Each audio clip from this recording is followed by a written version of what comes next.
Pope మరణం అన్నటువంటిది ఖచ్చితంగా క్యాథలిక్ లోకానికి అతిపెద్దదైనటువంటి విషాదం.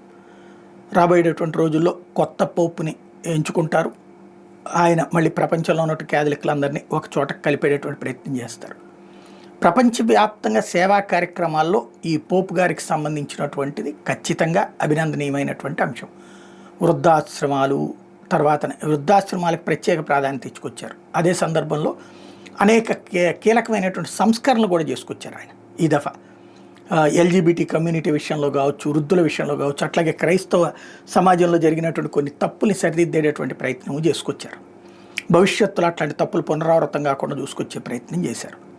అట్ ద సేమ్ టైం మూఢనమ్మకాలని ప్రోత్సహించలేదు. ఏదైతే ఇప్పుడు కొంతమంది మన దగ్గర ఆయిల్ రాస్తే బాగుపడిపోతారు, లేకపోతే చచ్చిపోయే శవం అయినా సరే చచ్చిపోయిన తర్వాత కూడా బతికొచ్చారు, ఇట్లాంటి తప్పుడు ప్రచారాలు చేసేటటువంటి దాన్ని ఆయన ఎంకరేజ్ చేయలేదు. ఇక్కడ జరిగిపోతున్నాయి, అది మన మీడియా సాక్షిగానే ఉన్నది.